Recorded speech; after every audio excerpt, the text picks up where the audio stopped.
especially as a man. I can't even tell women out there who are listening to this right now, there's nothing more attractive, there's nothing more powerful than a woman that can speak life into you, because it's hard being a leader. It's hard taking on the responsibility of a household as a provider, not just of finances, but of protection, of guidance, of understanding, of friendship, of love, like everything. It's tough. And when you have a woman by your side that doesn't beat you down when you're down, but yet she speaks life into you to lift you up, there is nothing more powerful and more attractive than a woman that's able to do that.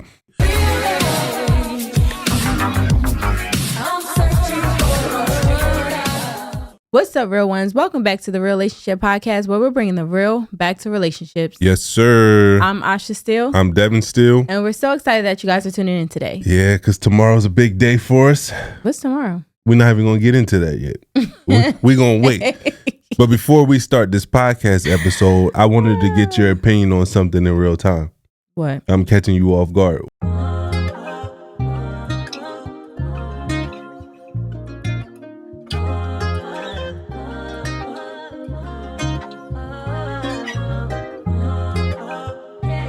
Why are you showing me this?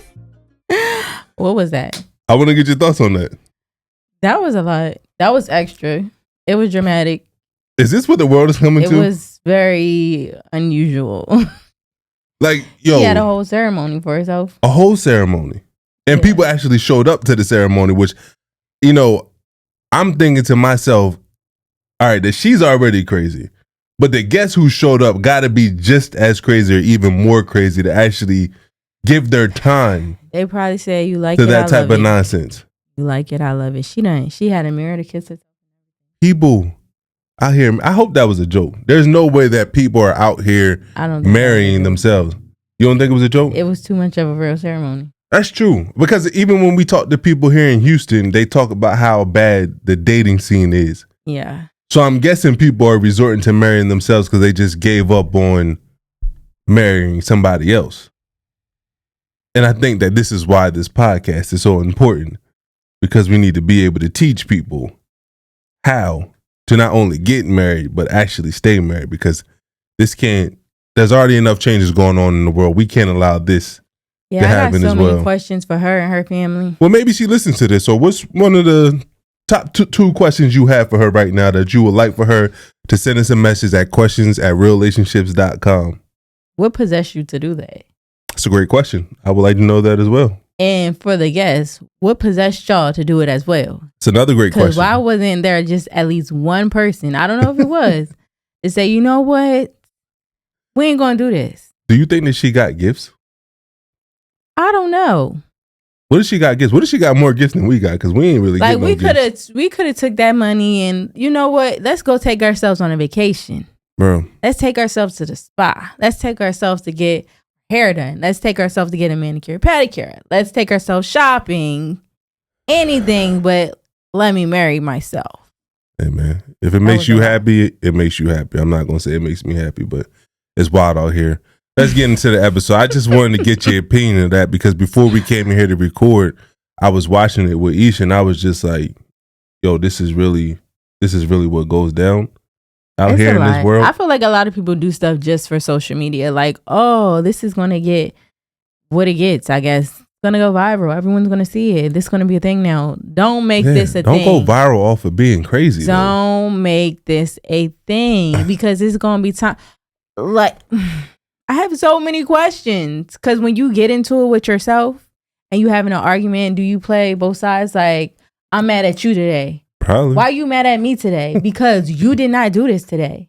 Like, I'm needing to understand what this is all about. I don't put anything past her. If she was willing to kiss herself, it ain't nothing wrong with kissing yourself, because there's been time I've been giving Arya affirmations that she stands on the sink and she kissed herself in the mirror, but she a whole grown woman. She wasn't marrying herself. Yeah, it was a lot. Self-love is great. We love self-love, but that's more than self-love. That was a lot. There's a spectrum. Like, you got to find the sweet spot. That's just overdoing it. Yeah, you guys. Let's but get getting into today's episode, we are celebrating this weekend. Yeah. What are we celebrating? 7 You guys years. should know, but if y'all don't, we are celebrating our 7-year anniversary. And before we get into all of that, I'm going to just keep it real with y'all, okay? Because this been on my heart and my soul since he want to be popping up and bringing up little surprise stuff as well. So if y'all followed the last episode that we did, I think it was the last episode. Maybe the last one before that. But we were talking to Jay. The one before that was Jay, yeah, we was talking to Jay, and in the midst of the conversation, I said we was going on our 8th year anniversary, y'all. Yeah. My bad. Okay. Maybe it's the mom brain. No, it ain't the mom brain because listen to me. I'm glad you called it out because I always say, you know, we don't call out our spouses publicly. They say something wrong, we're going to correct them behind closed doors, right? Yeah. But since you brought this up publicly, listen to me, y'all. I was flabbergasted when she said that when we were on the interview with Jay, because Jay was like, how long have y'all been together? And I was about to say, we're going on 7 years, but Asha blurted out, we're going on 8 years. How long have y'all been married? Going on 8 years. Yeah, 8 years. 8 years. And I thought in my mind, what did she just say? But you know, I'm a real one. I ain't about to call my wife out or correct her and be like, yo, we're not going on 8 years. We're going on 7 years. So I just agree with her. I'm like, yeah, 8 years. Y'all probably noticed that in the video, but in my mind, I'm like, darn. Like she really said that. And he has not let me live it down. Like he wants to keep throwing little shots here and there. Like, 8 years is 7 years. You don't even know. Because if a man does that, a woman's gonna go crazy. Like if a husband forgets that and she says on a public platform, you know how many listeners listen to this? If he came out and said the wrong date, the wrong birth date, the wrong anniversary, like a woman she'd be tripping. Yeah. She would trip. Y'all, well, I'm going to put it out there. Like I said, the truth shall set me free. I gave y'all the wrong date on there. It wasn't intentional. It ain't saying you free because I'm not going to stop saying that to you. If you thought that this was stop. No, you thought that this was going to stop. In the other podcast, we talked about so many things that you're not doing. Okay. Let's bring it up. Let's bring it up then, since we talked about, y'all, this not even an episode yet. It's just a keeping it real moment. Okay. It's supposed to be my keeping it real moment. So let me tell the people what I'm keeping it real about, okay? Yep. So, yes, I said 8, it is 7, and we're going to go with that and celebrate 7 years tomorrow. We ain't about to do this. We're going to have a great day. We're going to have a great podcast, and we're going to get to year 8.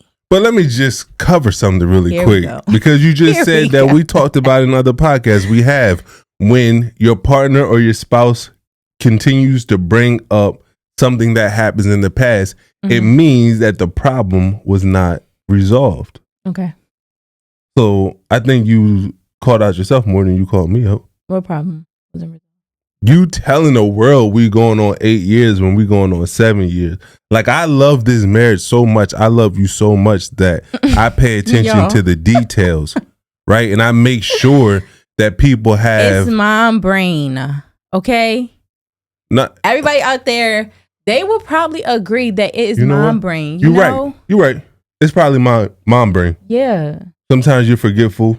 Right. Sometimes your brain be all over the place. Sometimes you just, you don't know what you're talking about. And had I been like thinking in that moment, I would have caught myself and I said, oh yeah, but I wasn't really thinking in that moment. It just like blurted out. And so we're going to leave it at that. You don't even know how much I'm going to use my brain against you moving forward. We're going to leave it at that. Like we have a disagreement and you said that I said something that I know I didn't say. I'm going to be like, yeah, it must be that mom brain. Must be. And watch how pissed off you're going to start getting at me.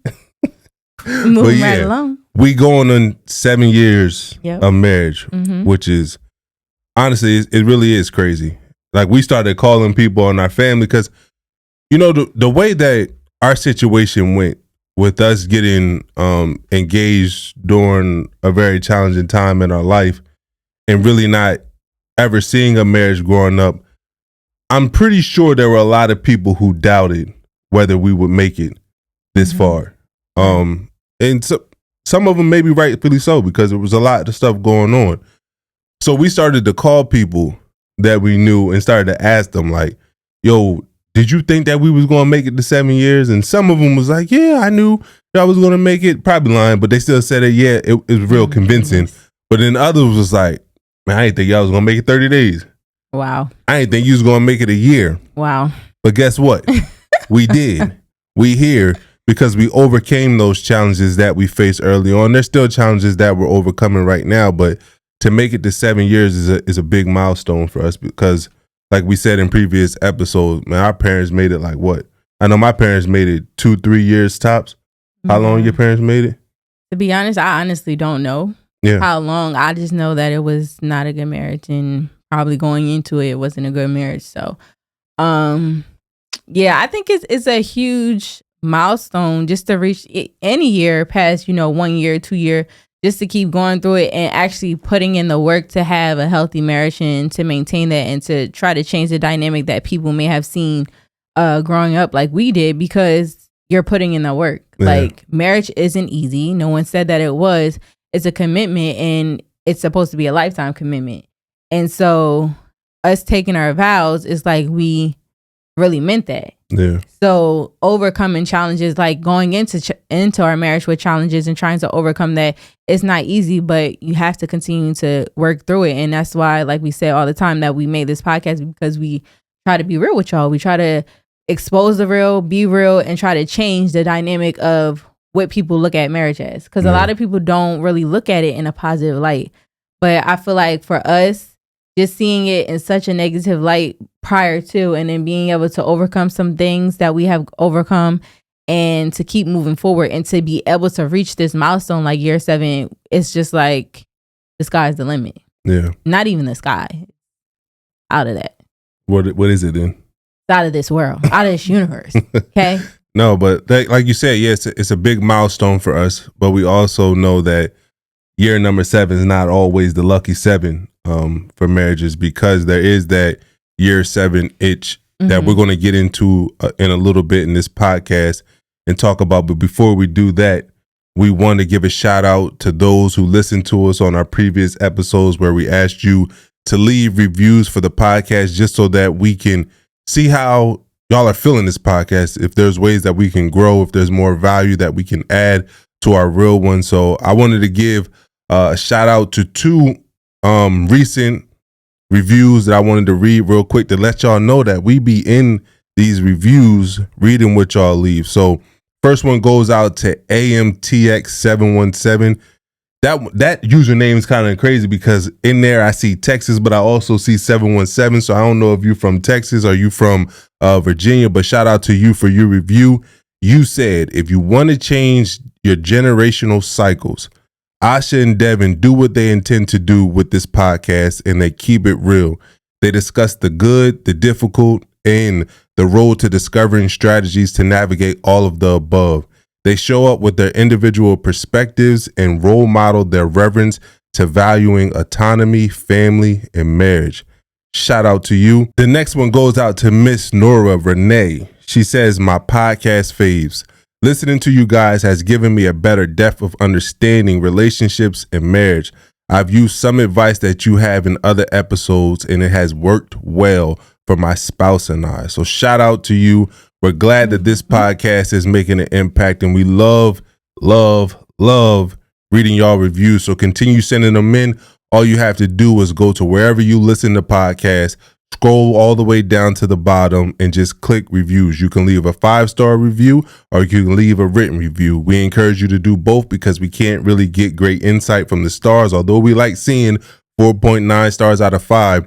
When y'all actually leave a written review, we're better able to tailor this podcast and make sure it fits your needs. So shout out to everybody who actually took the time to leave a review. Yes, we truly appreciate it. Also, you guys, before we get into it, we have started a blog, okay? If y'all haven't checked out our website, go on there and read our blog, because we are providing y'all insight, research, tips, tricks, all of that stuff like that y'all want to hear about. It's just the beginning, but I'm excited because Devin has been wanting to do this blog for quite some time. Yeah.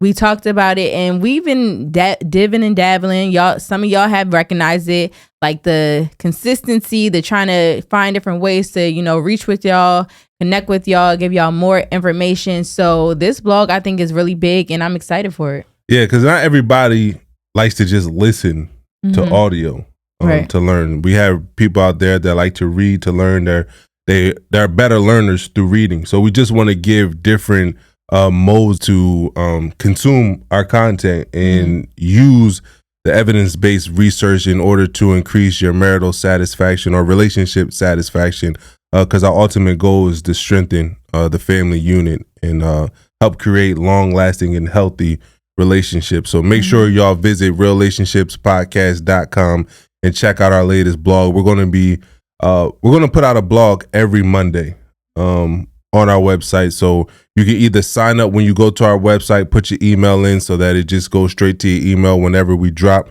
so you don't be late to the news and the research to improve your relationship. Yes, you guys. Let's get back to what we were talking about, the topic of this podcast. Although year 7 is a major milestone for us, and I'm sure a lot of people, the research says that this is where a lot of marriages start to decline. So from after the marriage, obviously, you have newlyweds who have those glasses on where they just see that everything is perfect for about the first 2 years. And then from year 2 to year 4, you start to see that decline in marital satisfaction. Just because there's a lot of different challenges you have to navigate, whether it's just the two of you or you're introducing kids into the picture, or if you come in with a blended family like we did. There's a lot of challenges that couples face within those 2 years from year 2 to year 4. And then about year 4 is where you'll see marital satisfaction really stabilize. They're doing well. They were able to adjust. For those who were able to make it past those 2 years, they're able to adjust. Marital satisfaction is stabilized. They're enjoying their partner. But then you see another dip, a serious dip in year 7. And a lot of marriages end after year 7 because of boredom or just unhappiness in their relationship. So what we wanted to do with this episode is basically talk about our year 7, because nobody is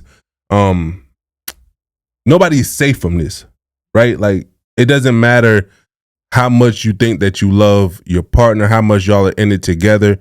Nobody's safe from the challenges that come from marriage, or the challenges that come from being with somebody, trying to create a life with somebody for a long period of time. So we wanted to take this episode to really try to forecast where we're at right now in our relationship. Yeah, we can talk about the good times that we've experienced over these 7 years, but we also want to do some mental contrasting to say, hey, let's fast forward to year 16. If we're not together at year 16, what are some things that we would have wished we did differently so that we could have made our marriage work for the long haul? So that's what the focus of this episode is going to be. I think it's going to be pretty interesting because it's going to be very transparent and vulnerable. Like we said, one of the reasons why we wanted to start this podcast is because we wanted to talk about the real challenge. And as we mentioned earlier, there are a lot of challenges that we've overcome in our marriage, but there are still challenges that we're dealing with right now that we're just going to discuss, because y'all discuss y'all challenges with us. So let's get into it. Asha, I'll let you go first because I want to know how deep we're going to go with this. Oh my goodness. Year 16, if we're not together and we regret not doing what was necessary to make our marriage last, what is one thing you would have done differently to make sure that our marriage lasted? Honestly, I feel like it would probably be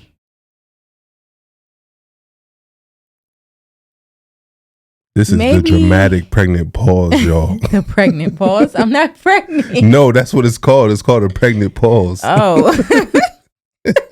She said, I'm not. Oh, God, you got some news for me tomorrow. Oh, my goodness. No, I honestly think it probably would be, for me, maybe my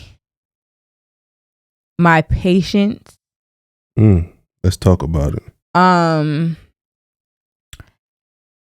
So I feel like when it comes to things like with our relationship, like we talked about a lot of challenges that we faced in our relationship throughout the years. And I feel like even on us talking our previous podcast, like there's still things that surface from things that we went through from previous years, right? And I feel like if it's not me working on my patience to understand, like, oh, this is something that has to get worked through. It was something that we have dealt with for quite some time that we got into this position. then we're going to have to rework that. Like we just talked about on a previous podcast, a healing process for somebody looks different for everybody, right? So if I take 3 years to heal from something that you did to me, is like, okay, well, either you're going to stick around and accept that or you're not, because how you heal is not how I heal, right? And so I feel like it goes the same thing with patience. Is just like me understanding that there's things, a situation or things that you get yourself into, and it takes time and patience to get out of that, right? Things don't just happen overnight. And so I feel like the biggest thing would be me having the patience to say, you know what, I can see that this is a challenge and it's going to take quite some time to overcome. So even though it may affect me in the moment or it may frustrate me in the moment, it's something that you have to constantly work through and rework through. Because even when you do work through it, something may arise that you have to go back, you know? Yeah. But what is one of the biggest things that you want to practice patience with? Because like you said, there's challenges that we've been through, and we've spoken openly about this before, where it's like, okay, you suppressed a lot of the things that you were going through or what you were feeling. So it's natural that you get to a place where it's like, yes, there has been change, but I need some rapid change because I've been suppressing my emotions for so long that I want quick change. So what is one of the things that you are trying to practice patience with me about, so that I can help in that process? Or if there's things that I can do to speed up that process, if I'm not making it a priority enough to exhibit the change that you're searching for or you're seeking? I think the biggest thing for me to work on is accepting or just being more patient with you and your viewpoint on things, and where you come from, where your thought process is coming from. I think because, and I'm not going to touch too much into it, but just like the blended family dynamic, right? I feel like we talked about like parenting styles and how things affect you may affect me differently and all of that. And I think that's the biggest challenge, where it's like I have to practice patience, and even if you want to throw in grace, because it's just like we are coming from two completely different, it seems like, parts of the world, right? Yeah. Two completely different spectrums, completely different ideas, situations. And so it's like you want to make something work, but you want someone to understand so much your perspective, and that person is wanting you to understand their perspective so much. And it's like when you're so passionate about how you feel and how things are affecting you, it's hard for you to really sit in someone else's perspective and thoughts and be like, okay, I can rationalize with that. So I think just practicing patience with that and understanding and trying to, provide grace, even when I feel like it may be hurting me in a sense, by doing that and making me uncomfortable because it's getting me outside of what I want to do, is something that I can and will continue to work on. It's interesting when you just said that. I personally don't think that you're giving yourself enough credit, because you said that sometimes it can be hard to take on somebody else's perspective when you've been hurt for so long. But I think that you've done a great job of taking on somebody else's perspective, because that's what's ended us in this. That's what has gotten us to this place now in our marriage. So the prior years where, not like you said, not to go in depth, we were going through a custody battle, and there were certain things that, you refrained from doing or saying because you put yourself in my shoes, or you understood my perspective on the situation, and you did what was necessary for us to be able to come out of it, which ended up hurting you, and making you feel like you wasn't supported, and nobody was really there for you. So I don't think that it's I don't think that you struggle with taking on other people's perspective. I think that you want some rapid change to occur because of the sacrifices that you have made in the past. And the reason why I'm able to empathize with that is like, even when I look back at, my career as far as football, and me putting football on the sideline to be there for Leah, like I made a lot of sacrifices during that time. So when we were out of the woods with that, it's like I felt like my life was on pause for so long that I wanted rapid results when I got back to doing whatever I was doing, whether it was back to playing football or whether it was walking away from football and building a career outside of it. It's like, yeah, I made these sacrifices for so many years that now when I'm getting back to it and I see everybody done surpass me in different aspects of their life, I wanted to try to speed up the process to getting stuff done. So in that way, I'm able to empathize with you with the feeling like you don't have the ability to be patient because you had been patient for so many years that now it's like, I want results. Yeah. Well, I appreciate that. I feel like we're in a counseling. You guys, I mean, I think that being sometimes open and honest. It never really hit me like that until I just listened to you talk. And I think sometimes when we have these podcasts, like, yeah, we do this. Podcast has to be entertaining. It has to be informative. But sometimes there's certain breakthroughs that I get on this podcast because we're able to just pause. Mm-hmm. Like, because being a parent, running a business is a lot. Yeah. A lot of stuff is going on. But when we take out this hour or so to do this podcast, we're able to just pause. Mm-hmm. And just talking. And when you was just sharing, that was the first time that hit me. It was like, you can understand her impatience because you have been impatient in areas of your life in which you had to help me get right from. So you should be able to understand what she's experiencing right now. Mm-hmm. And that would be one of the biggest things. If there was any challenge that I thought could result in us getting a divorce, it would be the blended family dynamic. Mm-hmm. Because there's not a lot of things that's like, man, why she got to do this? Why she got to be like this? There's not a lot of things that make me feel like I have low marital satisfaction. The blended family dynamic is one of the biggest challenges that we have, and a lot of our issues really stem from. Mm-hmm. And, just from me doing the research, 'cause I feel like as a husband, that when you take on that role of leadership, it's just like any other type of leadership role you have. If you're talking about in a company or something, you have to be able to learn so that you can lead your people in the right way. And I feel like as a husband, you have to constantly learn. You have to be a student of life so that when you make certain decisions for your family or with your family, they can trust what you're doing.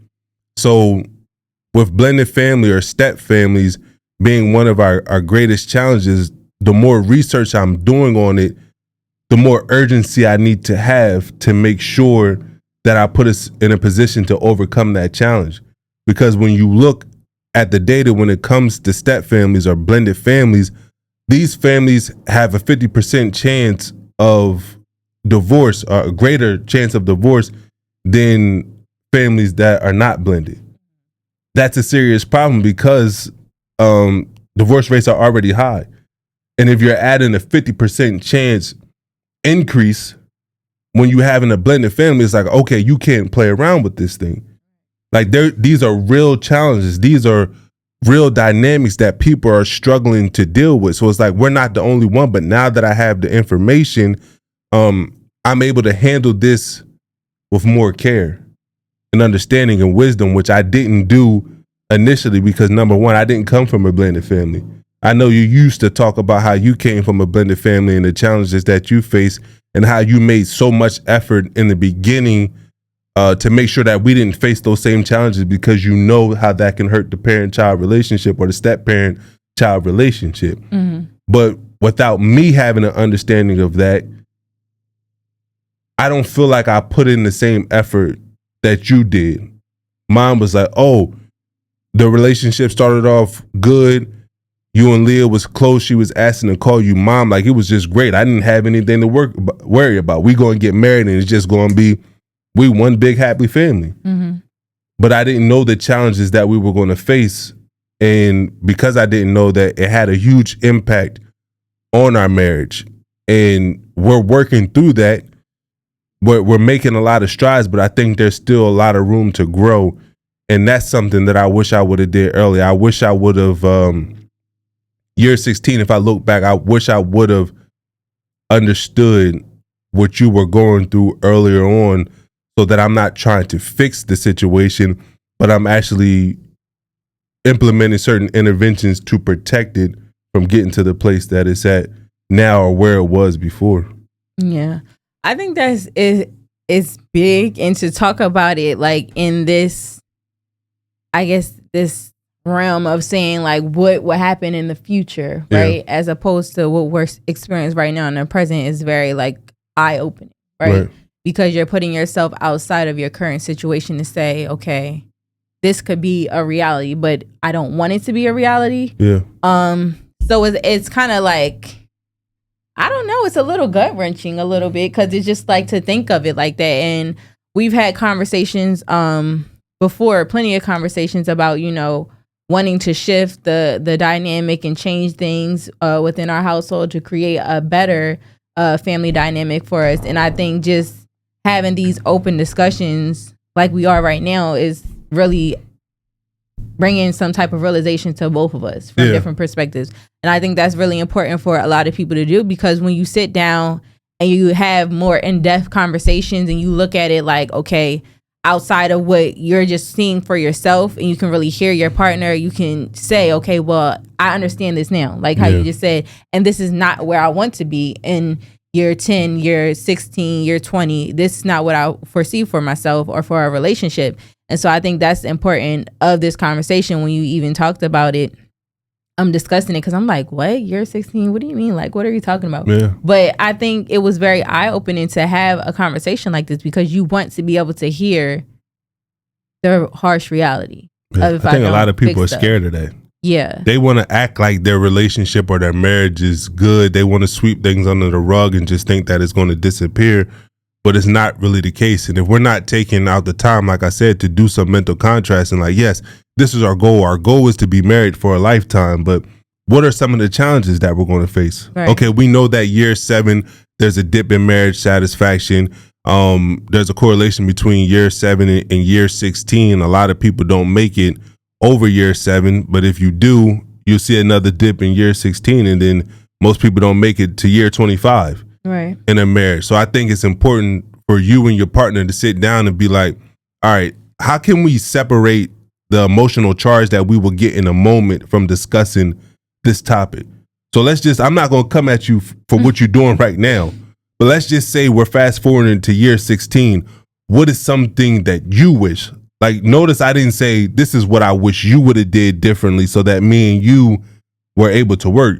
Mm-hmm. We're taking ownership of what we could do differently. Right. And it's different when you're doing that self-reflection, like, okay, if I'm fast forwarding all these years, if I look back to where we are right now, what is something that I could have done differently to make my marriage or my relationship stronger and healthier?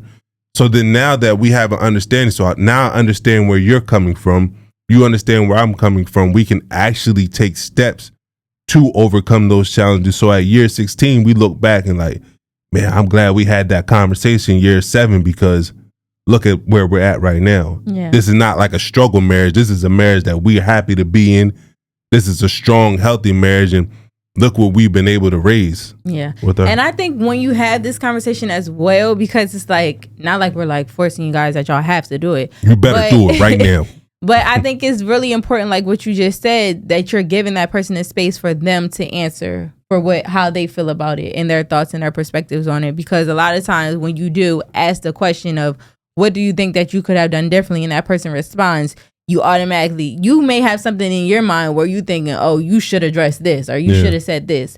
But I think that's not the space that you want to create when having these types of conversations. It should be for that person to be open to express how they feel about it.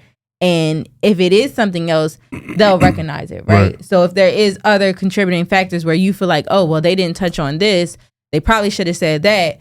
You know, if it's areas that you want to, touch on and improve on. I think just asking the conversation, that question to begin with, to start the conversation, would get the ball rolling for them to be like, you know what, that's a different conversation than what we usually have. Yeah. And let me think about, you know what, this too, I could probably change this too. And maybe it's not something that they talk about to you or present to you, but maybe they just start that change in that particular area, and you start to see it just stemming from that conversation. So I think just having the conversation to begin with could change a lot in your relationship. Yeah.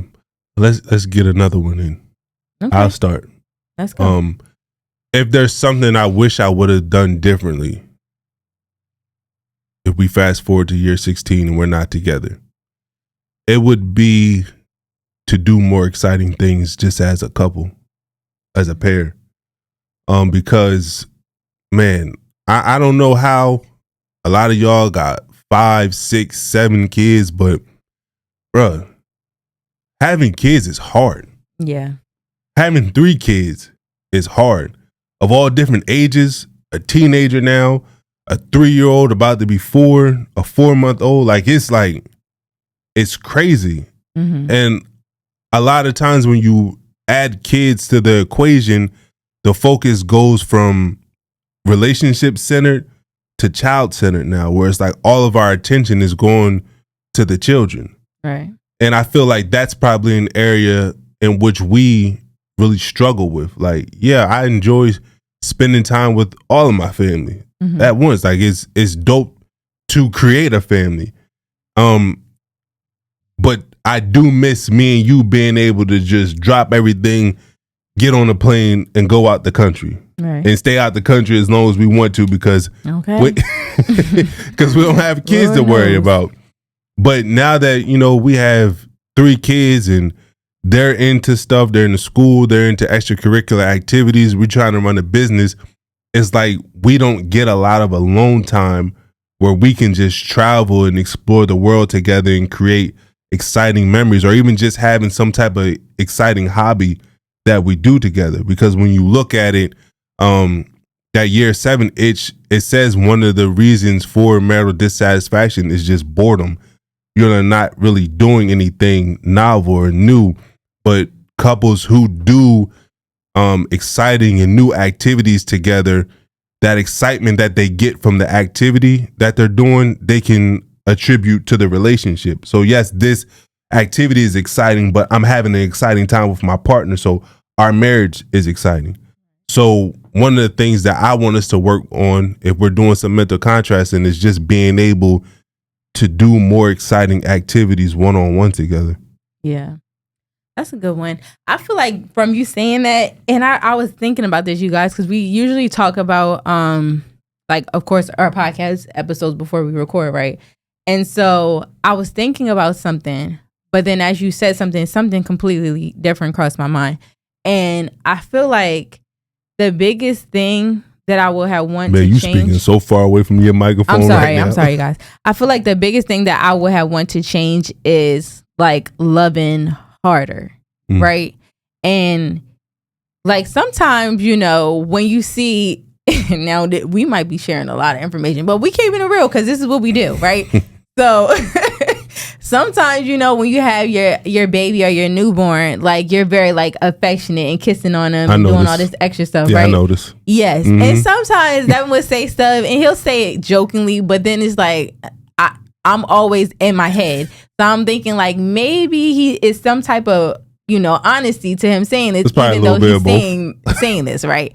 And so I think the last time it had happened, like it kind of hit me differently because I thought about something that happened. So it was a long time ago when I was still like a kid living with my parents or whatever. Like I had this like tension relationship with my brother. Like I was the older sibling. I was like the parenting sibling, like, oh, getting y'all in order. And we not that much age difference apart. It's like 3 years or whatever.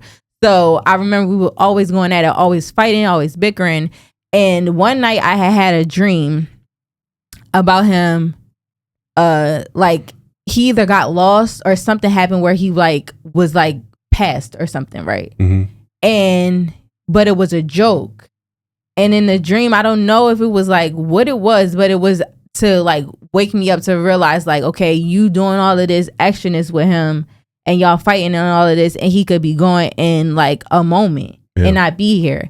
And I remember I woke up from that dream and I was bawling. I was crying. I was hysterical. And I ran into the room with my brother and he was asleep. And I'm just like hugging him and kissing him. I'm like, I'm sorry. And he's like, yo, what are you doing? Like, what's going on? And like afterwards, I had told him, we had a conversation about it. But like in that moment when you had said something, I immediately thought of that, because it's just like, how many times whereas you have the opportunity to love somebody that you have close to you right then and there, and love them hard and show them how much you care about them, and then the moment where they're no longer here, unfortunately, because we're not going to always be here, and you don't have that opportunity, you sit back and you think like, dang, I wish I would have did this more. I wish I would have did that more. And I don't want to ever experience that in my relationship. Like, I don't want to think, if God forbid that you're not here, that, dang, I should have loved my husband harder, or I didn't have the opportunity to do this enough with him, and really enjoy those moments. Because I feel like you said, the memories that you create with your partner, the intentional memories that you create, last a lifetime. Right. And most people, like, when we're listening to other couples, and they're talking, you don't remember all the arguments, right? You don't remember all the bad times, the little petty things, the bickering back and forth, but you remember those memories that y'all create, that y'all were happy memories, where y'all enjoyed each other company, and that y'all went out, like you said, went out the country and had y'all first vacation, or y'all had an experience of welcoming your child into the world. Y'all remember those happy memories and how y'all loved on each other. And I want to make sure that I'm very intentional with loving on you hard. It might sound kind of crazy, but nah, I love the sound of that. Really loving, like, every day, because you never know when it's the last moment that you're going to spend with your partner, with your loved ones. And I think that's something that I will really be like, you know what, I can do a lot better. So what does loving me hard look like? So that I can see, like, let's just say that you are saying you're putting in the effort to love me hard. I want to be able to recognize that, because your love language is words of affirmation. So when I see that you're doing things to try to love me hard, I think one of the things that I can do is to encourage that by noticing it and letting you know that I see the effort that you're putting in. So when you say that you want to love me harder, what does that look like? I just feel like we talk about having our habit of connections, but being more intentional with that. We talk about having like interactions with each other, or check-ins with each other, where it's just like, how are you doing? Mental check-ins in your relationship, emotional check-ins, doing more of that, being like more, some people may not like it, but just being more like affectionate and loving, like every day, making sure that you're intentional. Like we talked about, when we wake up or if we go to sleep, hugging and kissing each other, but just that times 1,000. Like, the usual what we do, but like magnify it, because it's like I said, I just don't want to feel like, oh, if I don't have this opportunity ever again in life, that I regretted it. Like, I want to say that, oh, I loved my husband to full capacity. Like, y'all may be looking like, dang, like, why you all up on him? Why you always checking on him? Why you always doing this? But like, I want it to be like, I know that I did everything I could to love him properly, and that he loved me properly. Do you think that in a marriage, because that's the sad reality, is that we don't own people in our lives, we can only experience them. Like, and we never know how long we'll be able to experience them or experience certain moments with them. Do you think that it's possible to feel like when your spouse has passed, that you love them, you've given them all the love that you possibly can give, and be okay with that? Do you think that that's possible to do? Or do you feel like everybody will always feel like they could have done more? I feel like you could have done more when you don't live up to a certain, like, you don't live up to it. Like, I feel like we can always do more in life, of course, but when you know that you're exhausting all of yourself to your relationship or to whatever it is that you're doing, you like, okay, I know that, you have a sense of peace.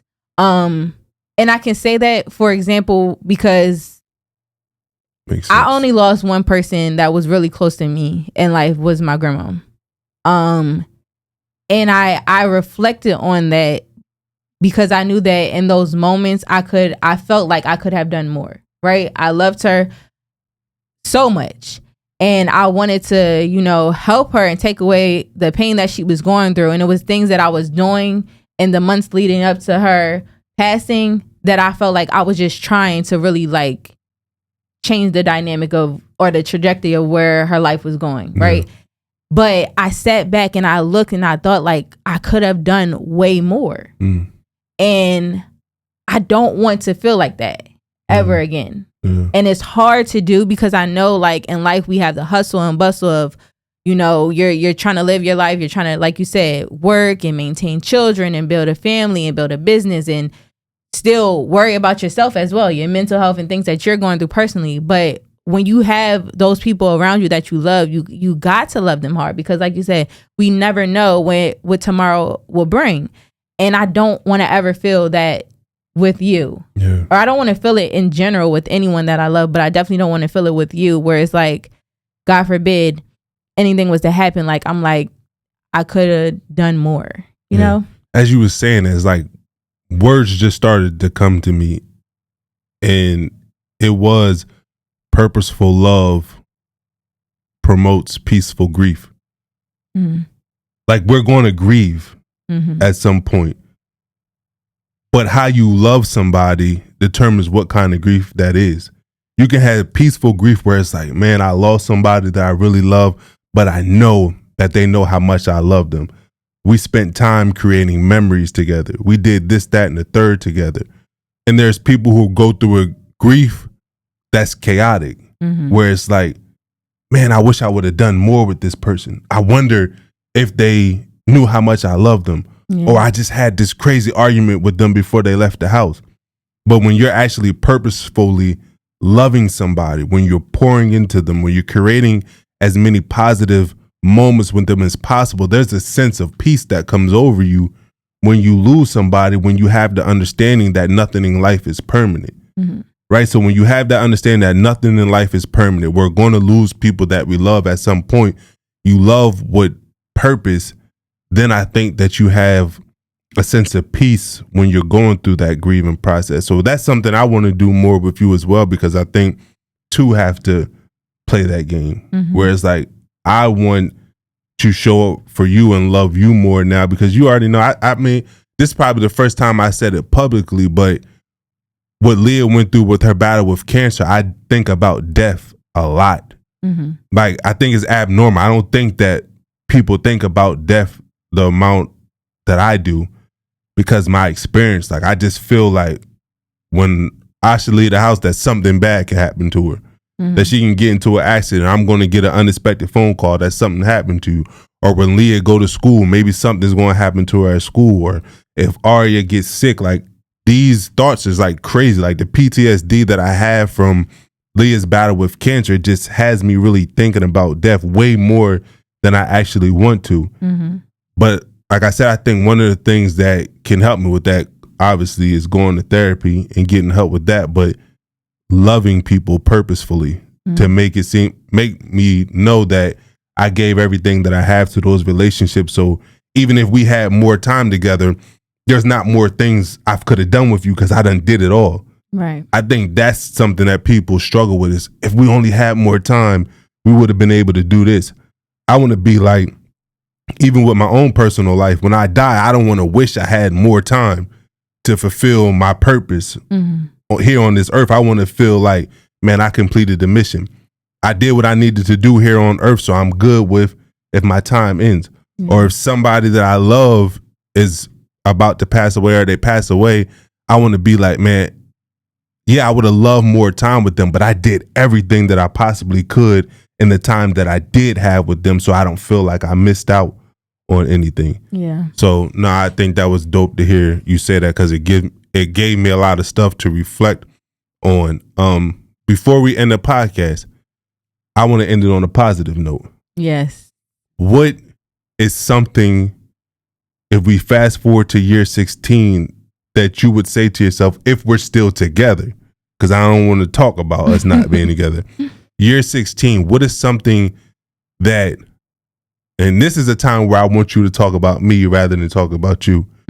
What is something that you want me to continue to do up until year 16? Because, you know, sometimes you with somebody, they doing things right in the beginning, they're doing things that make you feel good, and then as time goes on, they stop doing those things that you fell in love with. So what is one thing that you want to make sure I continue to do at year 16? For you, I feel like for you to keep being you and keep evolving. I feel like you've been, from the time when we first started dating to us getting engaged to us getting married, and all of those years, you constantly evolved and changed into a better man. I feel like just you doing that from this point on to year 16, the man that you will be and continuing to grow into be will be phenomenal. So I just feel like if you continue to just grow into who God has you destined to be, then that's all I can ask. I can do that. I can do that. If there's something I want you to do, is to continue to speak life into me, because it's a struggle. Like when you feel like you have a huge calling on your life, man, there's a lot of responsibility that comes with that. Mm-hmm. And there's a lot of internal struggle that you have fighting with your flesh, because there's certain things that you want to do. Like every good thing is not the right thing, right? Sometimes we confuse that if we're doing something good, it's the right thing, but it's not always the right thing. Mm. And when you're so focused on doing a good thing instead of the right thing, you can end up being lost. And I feel like for a lot of the years of my life, I've always tried to do the good thing, not necessarily knowing if it's the right thing, because I didn't have that close connection with God to see if I'm on the right path. So it's been a struggle, especially when you want things to happen, as we talked about earlier. Mm-hmm. You want things to happen right now, and sometimes you struggle with patience. Like I remember, not too long ago, it's probably 2 weeks ago, where I was struggling mentally, because it's like, man, I want things to be in motion, like right now. I want things to happen. And I'm sitting in the gym and I'm like looking through my phone on YouTube, because sometimes when you like the motivator in a lot of people's lives, you need to be motivated. Mm-hmm. So I'm looking through my phone on YouTube, looking for Miles Monroe motivation or sermons, something to like get me right, because I know when I'm struggling mentally, I don't just ignore it. Like I try to do something to get myself out of it. So I'm sitting on the gym floor scrolling through my phone. It's like I'm not seeing a message that I feel like is going to resonate with where I'm at in the moment. And then you came into the gym and I was just like, yo, Asha, I need a hug.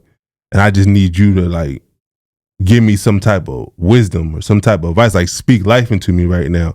And you sat in the gym for like 30 minutes as I was working out, just talking to me. It's like instantly I felt better, because you know me better than Miles Monroe. Like you know me better than the YouTube video, but just the way that you were able to speak life into me and lift me out of where I was mentally. I need that, because we have a lot that we have to accomplish together. Mm-hmm. Like I honestly feel like we were brought together for a reason.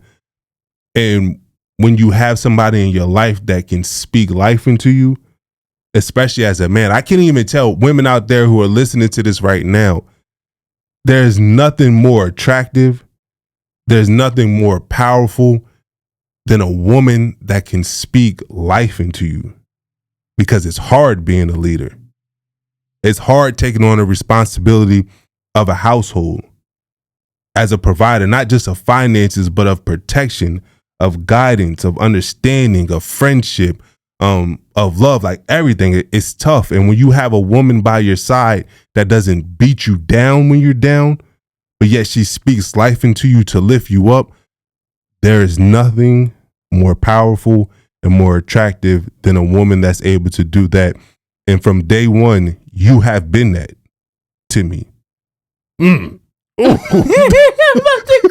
Oh, why are you both about to cry? Ew. That was crazy. I looked at your face and I saw your emotion and it just got me choked up. Okay. But let's get it together. I'm good. From day one, you have literally been that for me. Whether it came from injuries, whether it came from Leah being diagnosed with cancer, to me walking away from football, like everything that I have done in my life, you have been there to say, yo, I'm your biggest cheerleader. So at year 16, I need you to still do that for me, to do that for us, because I can't tell you what that has meant to me in my life. So that's what I need. Well, I got you and I got us. I love you. Y'all, I can't. Oh, but man. Yes, we are definitely going to be here talk to you. I don't know about here. We're gonna be somewhere. We might be on a bigger stage. Year 16. We're gonna be lit. I'm just telling y'all right now. Y'all see us. We building right now. We're learning this industry right now. But I promise you, we're coming. Yes. So be ready for us, and we hope that y'all continue along this journey with us as we continue to grow, as we continue to be open and honest. Because I don't know too many couples out here who have the platform that we have who keep it real. Like, we not out here faking a funk with nothing. We ain't out here acting like we have the perfect marriage. We not out here acting like we don't have our challenges. We have our challenges, but I can promise you one thing.